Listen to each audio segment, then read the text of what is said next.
Buenos días. ¿Cómo están? ¿Cansados? ¿Animados? ¿Sí? ¿Expectantes de ver qué Dios va a hablar? Yo creo que eso es una condición indispensable para venir a la iglesia, ya sea el miércoles o el domingo, pero que tú estés abierto a ver qué Dios quiere hablar a tu vida, porque si no, pues estás blindada. Entonces todo lo que Dios quiere hablarte está rebotando porque, no, esto no, esto, y entonces, pero si hay avidez, si hay hambre, si hay sed, seguro que Dios va a contestar. Y estamos estudiando verso a verso la carta de Pablo a la iglesia de Roma. Estamos ya sobre los últimos capítulos y el apóstol Pablo ha venido enseñándonos las partes prácticas de la fe. Estuvimos viendo 11 capítulos de teología, de doctrina, para entrar ya a un capítulo 12 en donde comienza a ser muy práctico. Y la semana pasada estuvimos estudiando cómo relacionarnos con el Estado, cómo debemos ser nosotros con el gobierno, así como con las autoridades. Y esta relación sí o sí es una relación de sumisión. Es una relación de sometimiento, una relación de subordinación. ¿Cuántos son trabajadores o han sido? Todo trabajo tiene un jefe, ¿no? Y nos toca ser subordinados a veces. Después, por eso es que eres un buen jefe o un mal jefe. ¿Sí sabía que hay una relación en eso o no? ¿No? ¿Sí? Estás en un empleo y tienes un jefe, pero eres grosero, desobediente, todo lo cuestionas y después te dan esa posición a ti. Y la gente no se controla, no se sujeta contigo. ¿Por qué? Porque tú no fuiste un buen empleado. Papás que tienen hijos y fuiste un hijo, ¿eso qué pensaron? Y entonces ahora que eres papá, obedéceme. Hay mucha relación en esto. Es una relación con el gobierno de subordinación, pero una sumisión, una sujeción, una subordinación voluntaria es lo que propone el apóstol. Ese es el argumento. Ya lo dije, lo enseñé la semana pasada, no importan mis circunstancias personales para justificar el por qué no soy obediente. No importa, es voluntario y no importan tus circunstancias, la instrucción de Dios es muy clara y nos corresponde obedecerla. Sean buenos gobernantes o malos gobernantes, sean dignos o no de mi confianza, yo tengo un llamado de parte de Dios a ser obediente y a subordinarme, a venir a su dirección, a su gobierno y orar por ellos en un momento dado. Y todas aquellas figuras que representan autoridad pueden ser maestros, y cuando hablamos de maestros en la escuela, o un maestro de karate, o un maestro en la escuela dominical, son figuras de autoridad. Y tenemos que ser obedientes. Así como entidades de gobierno, que podemos hablar de policías, ya sea de tránsito, ya sea municipales, obediencia. Eso hace a un buen cristiano y una buena cristiana. Gobernadores o presidentes, ¿por qué? La pregunta, ¿por qué, pastor? Porque Dios las ha establecido como autoridades. Ellos han sido puestos ahí de parte de Dios. ¿En serio? Sí. Y vimos ejemplos de Daniel con Nabucodonosor, con Darío, que eran verdaderos malvados. Son puestos ahí de parte de Dios. Son de alguna manera brazos de Dios, extensiones de Dios en la tierra que ejercen una función, una labor, una mayordomía. Y no nos corresponde ni a usted ni a mí el cuestionarlos, el calificar su trabajo. Ese juicio final Dios lo va a hacer. Usted y yo ahorita, no, que si lo hace bien, que si lo hace mal. No es esa nuestra labor. ¿Estamos de acuerdo? Sí. Espero que realmente sí. Porque si solo me lo dice, pero en su corazón no está realmente de acuerdo, pues va a continuar por su vida en una constante lucha, en una constante queja.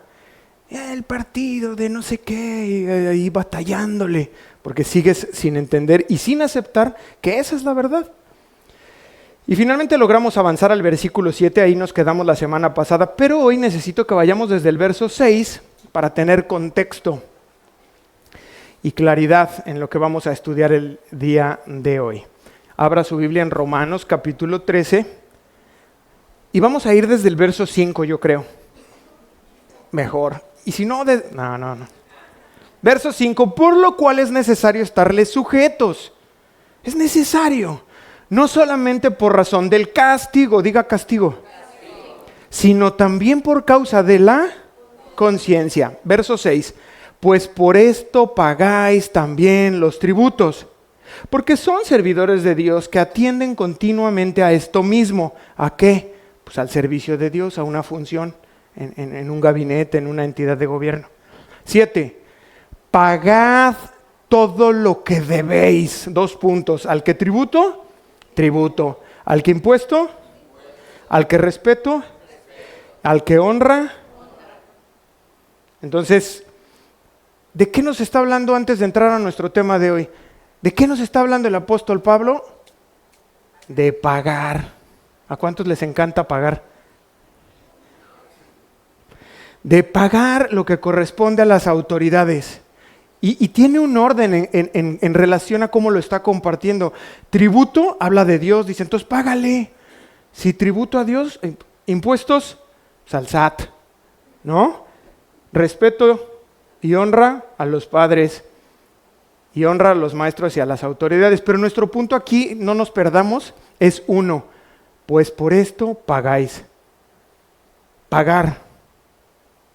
Si tributo a Dios, ya, sacrificio vivo, santo y agradable. Deja de hacerte a un lado. Hazlo ya. Si impuestos al SAT, ya deposítales o hazles la transferencia de tus impuestos y paga, es el punto. Si respeto y honra a los padres, por ejemplo, ya hazlo, ya obedece, ya guarda silencio. Y honra a los maestros. Fíjense, esta palabra honra es la palabra timé. Y significa valor, estima, de valor, precio. Aprecia a tus maestros, aprecia a tus autoridades. Y ahora sí, ya entendidos en esta parte, vamos a entrar a nuestros versículos de hoy, 13:8. No debáis nada a nadie. Vamos a ver todos estos versículos porque hay una idea central. No debáis nada a nadie, sino el amaros unos a otros, porque el que ama al prójimo ha cumplido la ley. Porque no adulterarás, no matarás, no hurtarás, no dirás falso testimonio, no codiciarás, y cualquier otro mandamiento en estas sentencias se resume. 2 puntos. Amarás a tu prójimo como a ti mismo. Verso 10. El amor no hace mal al prójimo. Así que el cumplimiento de la ley es el amor. Entonces, fíjate cómo sigue con esta idea el apóstol Pablo relacionada a los pagos. Pero ahora agrega el amor. No sé si lo notaste, pero en 3 versículos que leímos, 5 veces viene contenida la palabra ahí amor. De una u otra manera. Amaros, ama, amarás, amor y amor. Pero da inicio aquí a un concepto nuevo, que es la deuda. No debáis nada a nadie. Es decir, que los cristianos le debemos a los demás amor. Los impuestos, los tributos, el honor y el respeto de los que habló antes, tú puedes pagarlos en su totalidad, ¿sí o no? Pero el amor no, porque el amor no puede medirse, ni quien lo da, ni quien lo recibe. ¿Cuántos dicen que es así? Oiga, ¿tendrá 15 gramitos más de amor?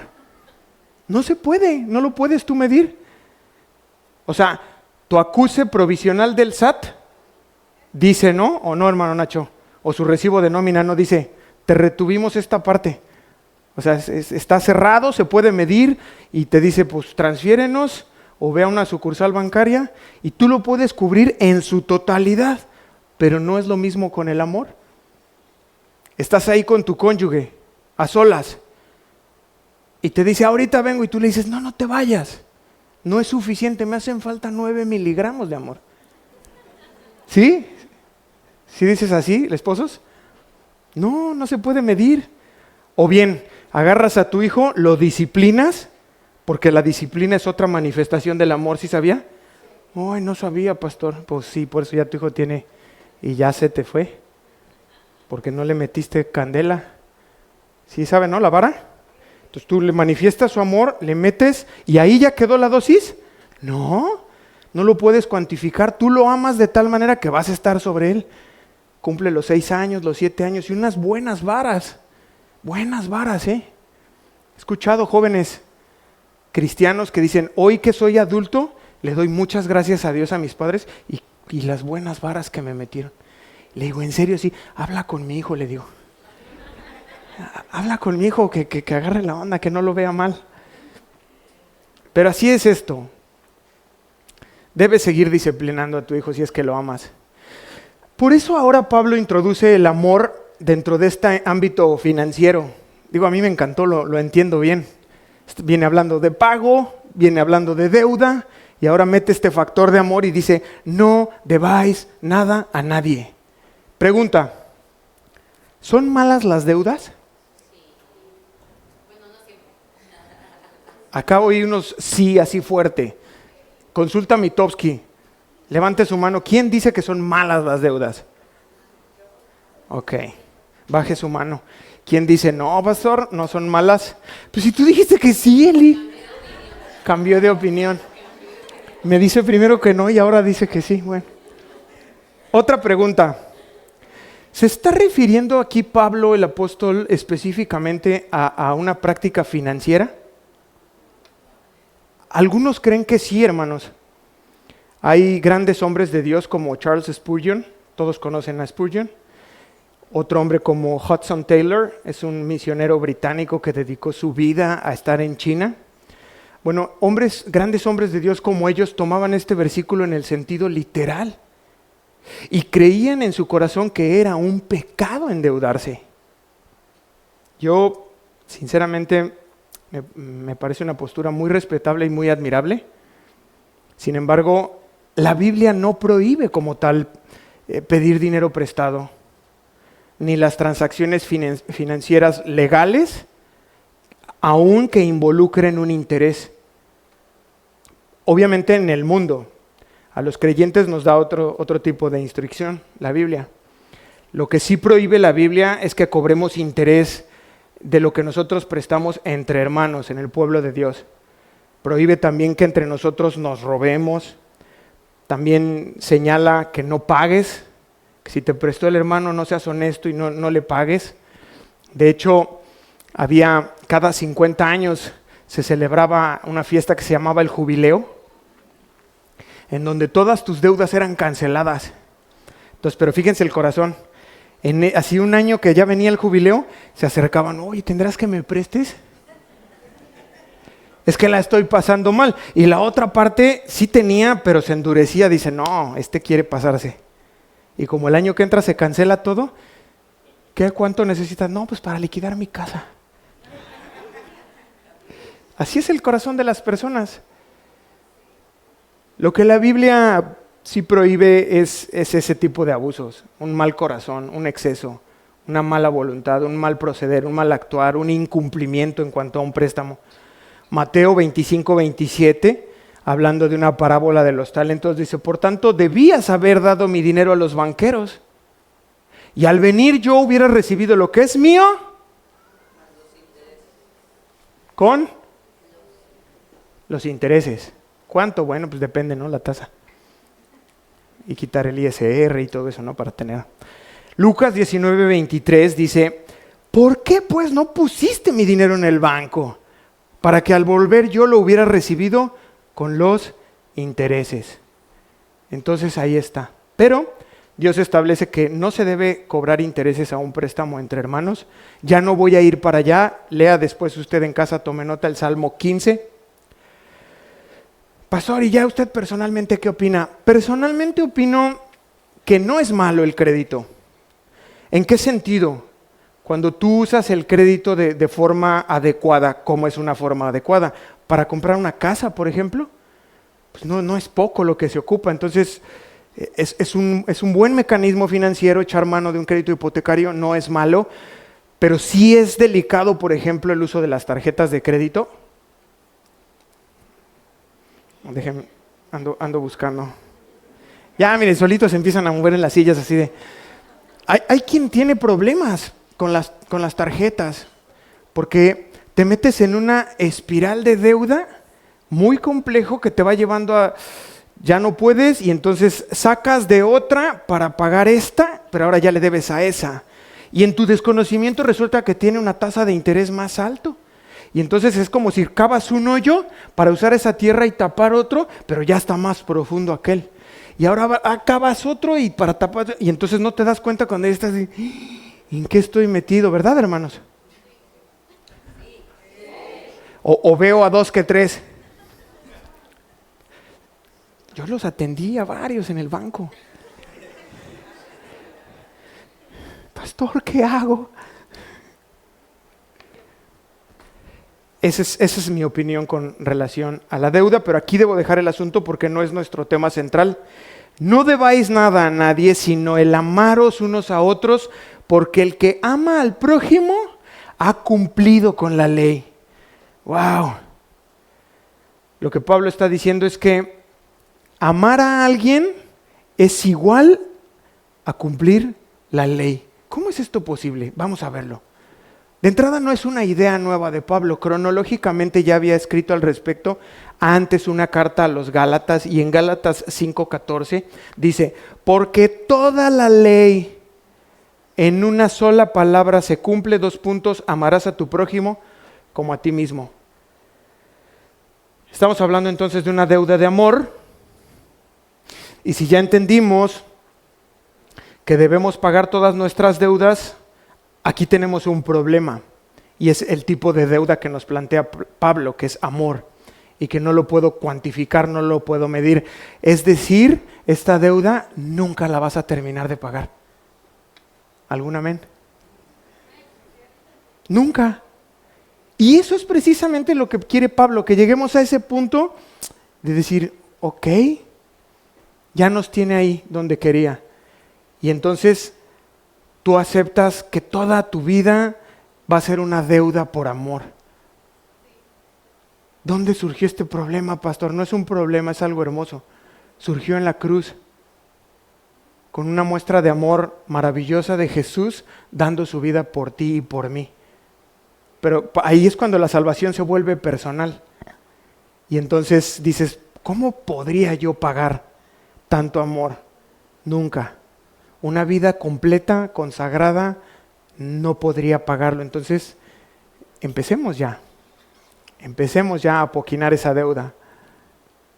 Entonces, al asignarle un valor tan grande, es que Pablo lo equipara, lo pone a la misma altura del cumplimiento de la ley.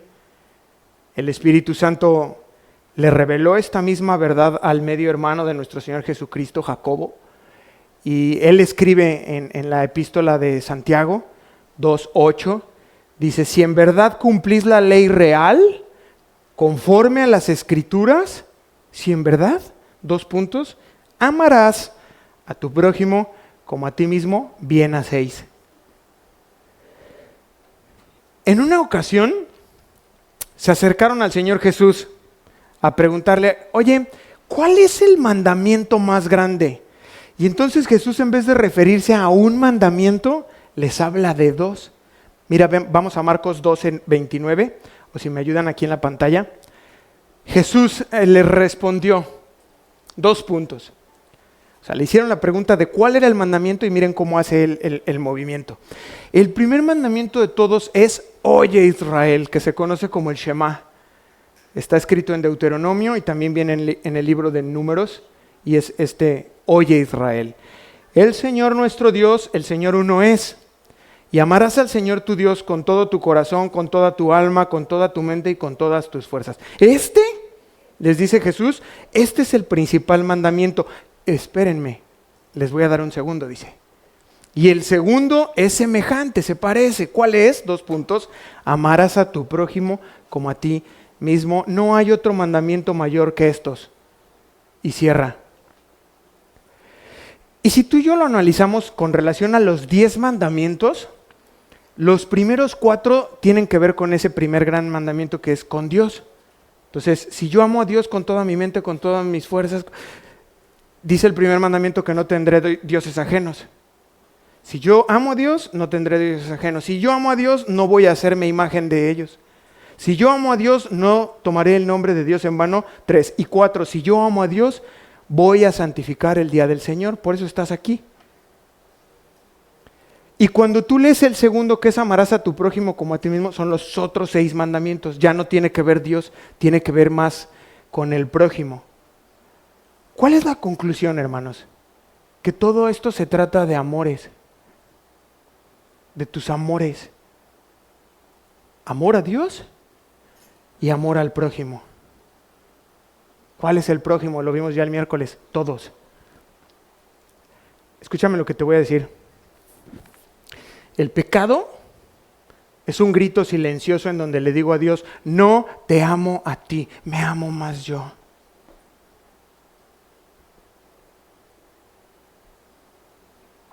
Cuando yo le fallo a mi esposa, yo no tengo que decirle con palabras no te quiero. Cuando no disciplino a mi hijo, también no le tengo que decir, ¿sabes qué? Te aborrezco. Simplemente lo ignoro y lo dejo crecer como hierba de campo.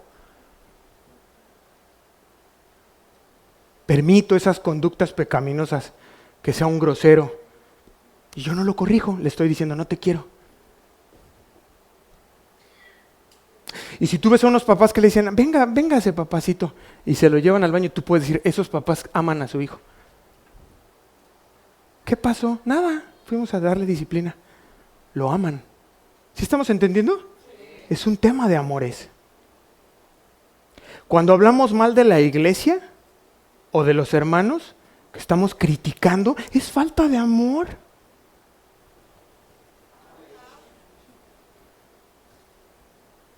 Mejor habla con nosotros, no hables de nosotros.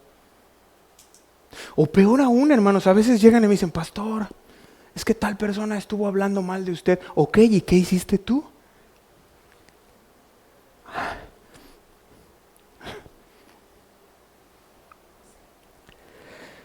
Miren, con mucha facilidad nosotros nos equivocamos.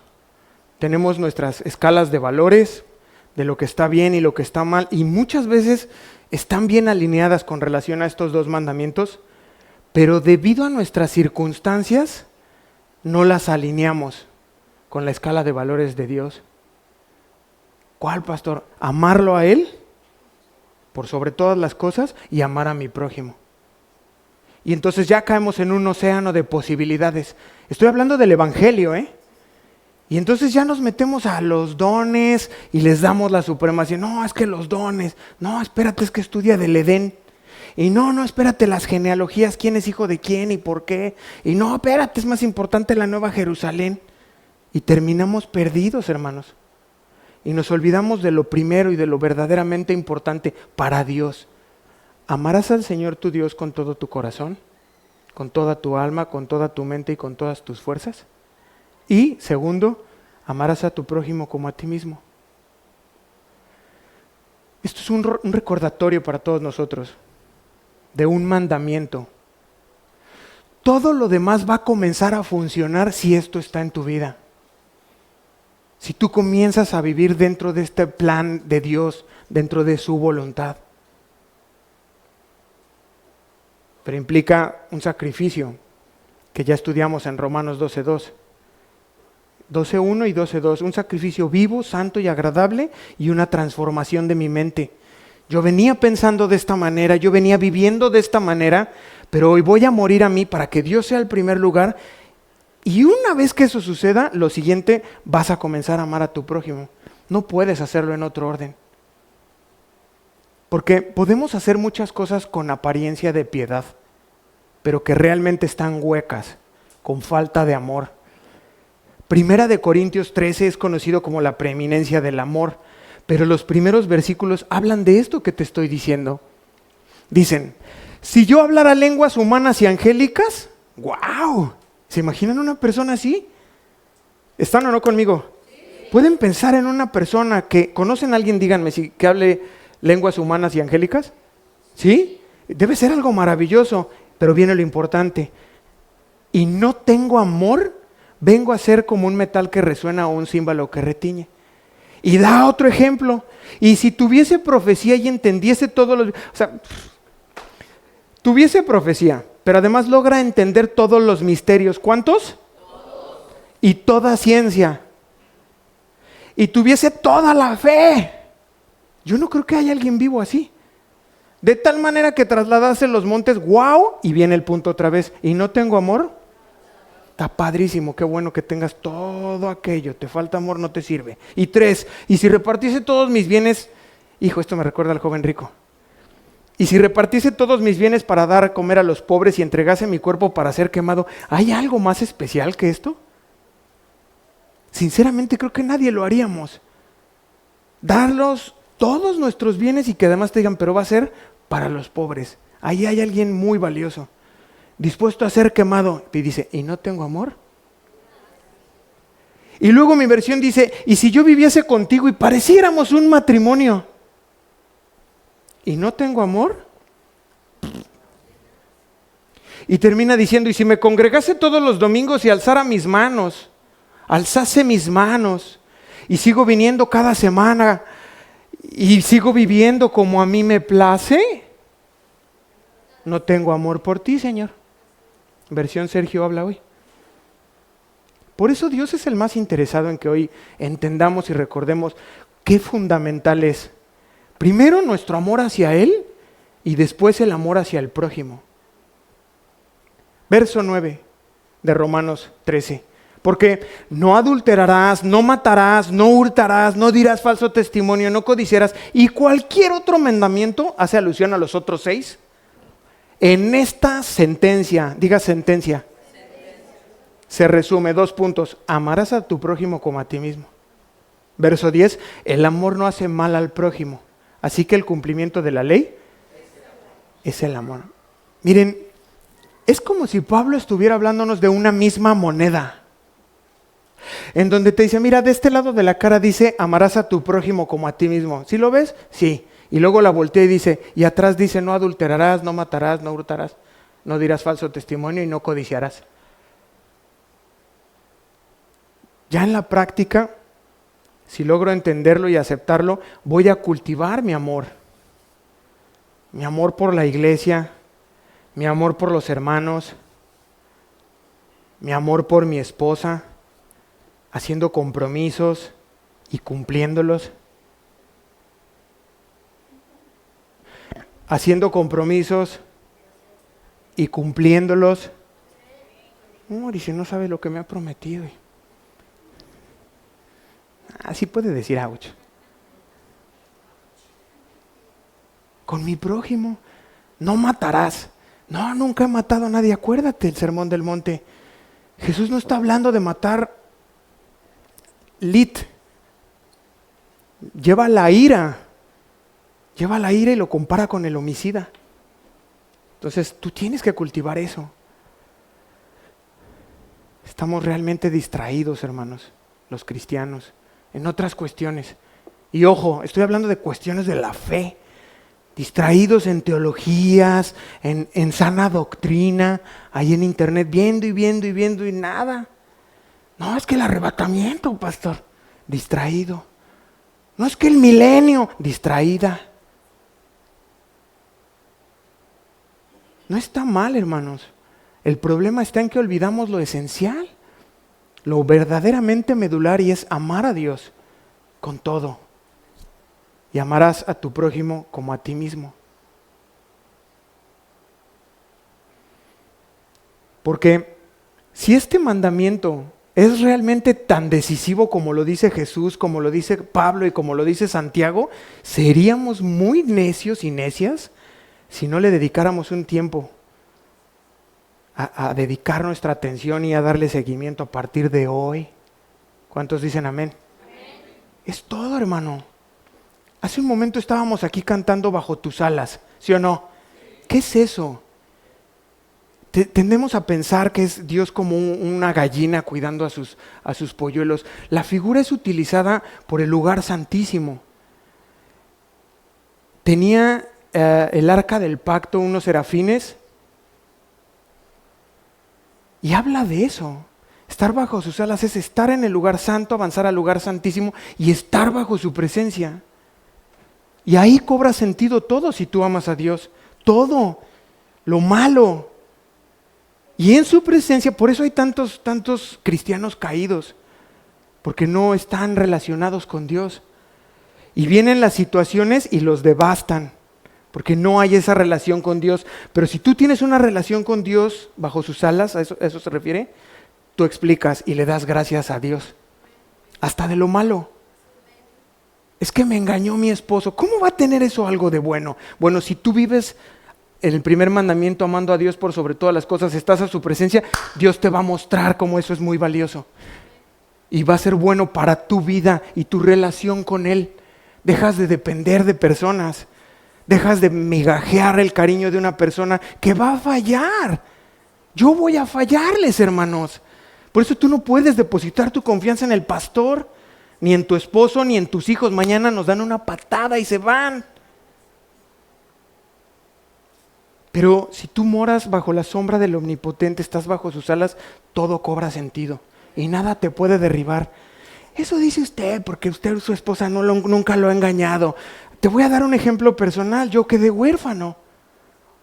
8 años muere mi padre, al año siguiente mi madre de cáncer. ¿Eso tiene algo de bueno? Sí. Vine a la presencia de Dios ya de adulto, después de perder mucho tiempo y hacer muchas tonterías, de las cuales me arrepiento, y cobró sentido porque fui adoptado. Ya no más huérfano. Pero ¿qué es lo esencial? Amar a Dios. Si no, yo hubiera seguido toda mi vida dando tumbos, como algunos. Y se agachan así. Aunque te agaches, ¿no? Tú y Dios lo saben. Amén. Voy a dar paso al segundo bloque, a nuestra segunda porción. Digamos que es el segundo tiempo, un filete miñón. ¿Sí? Que pasen los meseros. Vamos a leer ahora ya del verso 11 al verso 14, en donde Pablo nos alerta en cuanto a esta relación de tiempo que hay. Después de que ya hemos sido libertados, ya no tenemos más excusas para permanecer dormidos. Se los voy a compartir el verso 11 en la Biblia de las Américas. Y dice, haced todo esto. ¿Qué? Pues amar al prójimo, lo que ya nos explicó antes. Y dice, hagan todo esto conociendo el tiempo, que ya es hora de despertarnos. Que ya es hora de despertarnos del sueño. Híjole, literal. Porque ahora la salvación está más cerca de nosotros que cuando creímos. ¡Wow! Son palabras de ánimo de parte del apóstol Pablo. ¿Qué palabras? Un llamado a despertar. Pero ojo, asume que estamos en un estado de ensoñación. Hasta lento parpadean, hermanos. Está asumiendo Pablo que algunos están dormidos, dormitando, y dice, ya es hora de despertarnos. Ya está bien, pero ahorita es momento ya de espabilar. Ya fueron muchos años que estuviste. Es momento de santificarte. Es momento de consagrarte. Es momento, ya es tiempo de apartarte para Dios. De buscar a Dios con seriedad. ¿Por qué? Porque ahora la salvación está más cerca de nosotros que cuando creímos. Pablo tiene en mente el regreso de Jesús y hace un llamado urgente a tomar acciones. La pregunta aquí es si vamos a levantarnos y a alcanzar lo que Cristo ya consiguió para nosotros. ¿Cómo le vas a contestar a Dios? Bueno, ahorita puedes decir amén, y, en medio de la emoción y de la algarabía, mañana en la mañana. Filipenses 3:12, dice el mismo Pablo, no que lo haya alcanzado ya, ni que ya sea perfecto. ¿Hay aquí alguien perfecto? Sino que prosigo. ¿Para qué, Pablo? Por ver si logro asir, es decir, alcanzar aquello para lo cual fui también asido por Cristo Jesús. Wow. ¿O tú ya crees haberlo alcanzado? Creo que no.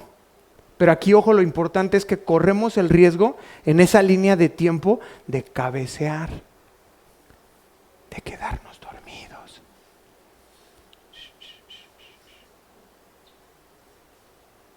De enfriarnos.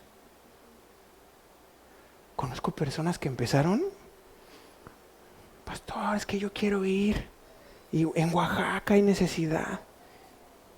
Otros más allá, ¿no? Sudáfrica. Y rápido. Porque corremos el riesgo. O sea, te corresponde a ti, me corresponde a mí, cada mañana llevar los leños y avivar el fuego. Y buscar a Dios con toda mi mente, con todo mi corazón. Yo no lo puedo hacer por ti. Tú no lo puedes hacer por mí. Te corresponde a ti y me corresponde a mí mantener viva esa llama, esa comunión con Dios todos los días. ¿Cuándo? Todos los días. Los miércoles, todos los días. Los domingos, todos los días. ¿Por qué? Porque corremos el riesgo de enfriarnos.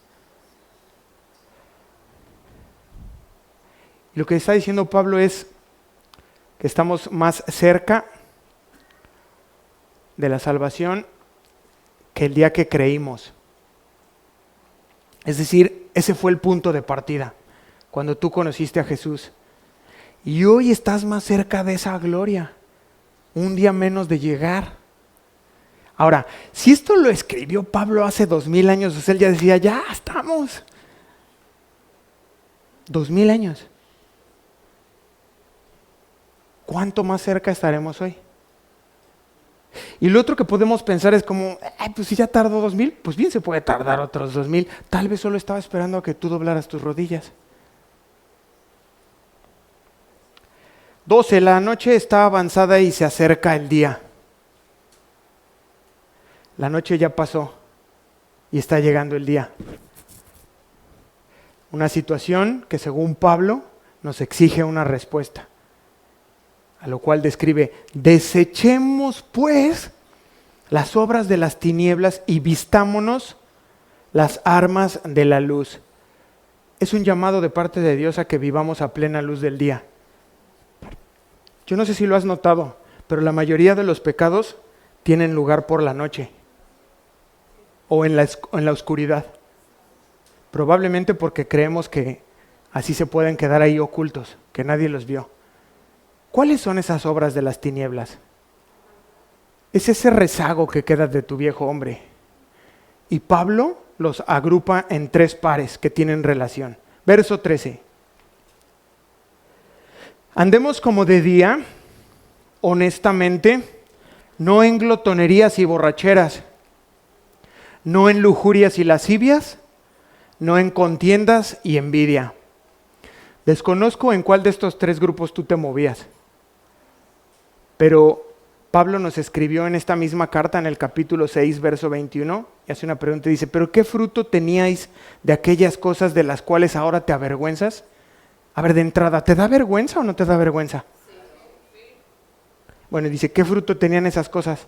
Porque el fin de ellas es muerte. También a los efesios les escribió, no seáis pues partícipes con ellos, porque en otro tiempo erais tinieblas. ¿Quién? Yo. Mas ahora sois luz en el Señor. Andad como hijos de luz. Porque el fruto del Espíritu es toda bondad, justicia y verdad, comprobando lo que es agradable al Señor. Dices, yo no sé si esto te guste, Dios, pero yo espero que sí, y tú lo compruebas. Y no participéis de las obras infructuosas de las tinieblas, sino más bien reprendedlas. Y aquí hace ese mismo contraste Pablo entre la luz y las tinieblas. Y les dice a los efesios, sin rodeos, y también a nosotros, debemos hacer algo. Tenemos que hacer algo. Algo más que solo evitar esas obras de las tinieblas. Tenemos que hacer manifiestas las obras de la luz. ¿Cómo hacerlo? Quiero que noten la segunda parte del versículo 12. ¿Están conmigo? Ya estoy perfilándome hacia el final. Trate de hacer un esfuerzo. Dice el verso 12, desechemos pues las obras de las tinieblas, pero ojo aquí, y vistámonos las armas de la luz. Déjelo ahí. 14, sino vestíos del Señor Jesucristo y no proveáis para los deseos de la carne. Entonces, habla de un vestir. Y la palabra griega que usa Pablo es endúo. Es una palabra compuesta en y duno. En significa una posición y duno significa ir hacia abajo, hundirse. Se usa también, la usaban ellos para explicar la puesta del sol. Cuando se iba, decían duno. Es decir, endúo significa hundirse en un vestido. ¿Estamos? Pausa. Voy a ver la otra parte. Si traemos el final de este versículo, dice, y no proveáis para los deseos de la carne. ¿Qué es proveer? ¿Cuántos tienen una alacena en su casa? ¿Y qué guardan ahí? Provisiones. ¿Para qué? Para sobrevivir, comer, vivir. ¿Cómo proveo yo a la carne? Primero y fundamentalmente, descuidando mi relación con Dios. Específicamente en 2 sentidos: oración y lectura de la Biblia. Así como congregarme, es igual de importante. Igual de importante. Entonces yo dejo ese espacio vacío. Si a ese espacio vacío yo le agrego televisión, amistades del mundo que me están hablando, consejitos, salidas de noche, comidas, alcohol, drogas, desorden sexual, ahí estoy proveyendo yo para los deseos de mi carne. Una traducción dice, para los deseos, las lujurias de la carne. Y el llamado de Pablo es a que vivamos a la luz. Y ahora sí retomo lo que dejé en pausa. Y que me vista, que me hunda en el vestido, que tome las armas y que me vista como el Señor Jesús. ¿Qué quiere decir eso? Que pueda yo reflejar esos rasgos de su carácter, esa ropa de Cristo, ese espíritu que moraba en Cristo, que también yo lo pueda reflejar. ¿Estamos? Hoy sí hubo bajas, perdí la cuenta. Pero voy a cerrar, quiero darles la conclusión. El llamado es un llamado al amor genuino. Un llamado que va mucho más allá de nuestro amor para los demás. No sé si lo entendiste, pero número 1 es amar a Dios. Amar a Dios con toda tu mente, con todas tus fuerzas, con todo. Y el segundo, amar a tu prójimo como a ti mismo. Hay tres figuras aquí. Está Dios, está el prójimo y estás tú y yo. Pero el uno es el más importante.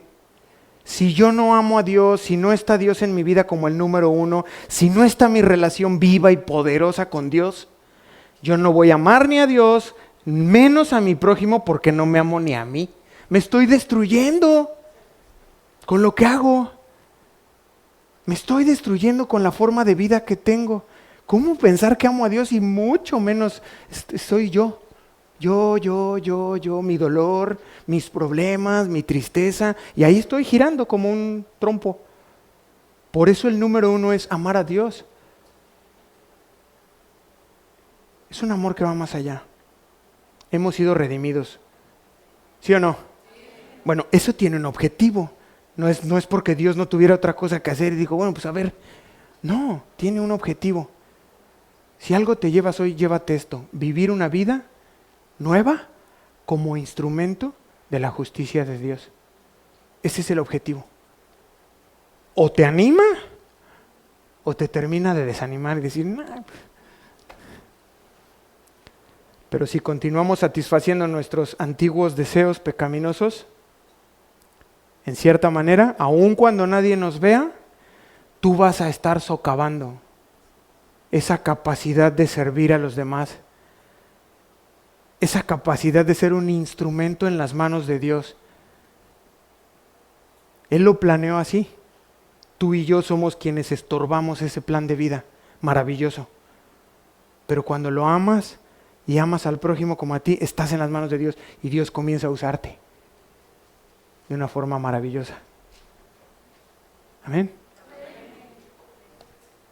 Porque si no es así, el hecho de seguir haciendo esas obras de las tinieblas debiera llevarnos a cuestionarnos quizás nuestra salvación.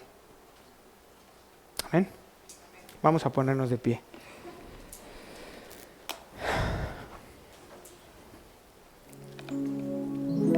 Señor, te damos muchas gracias, Dios, por tu palabra. Gracias, Señor, porque tú nos amaste primero a nosotros y conocimos ese amor en la persona de Jesús. Por eso estamos aquí. Pero hoy queremos vestirnos de ti, Señor.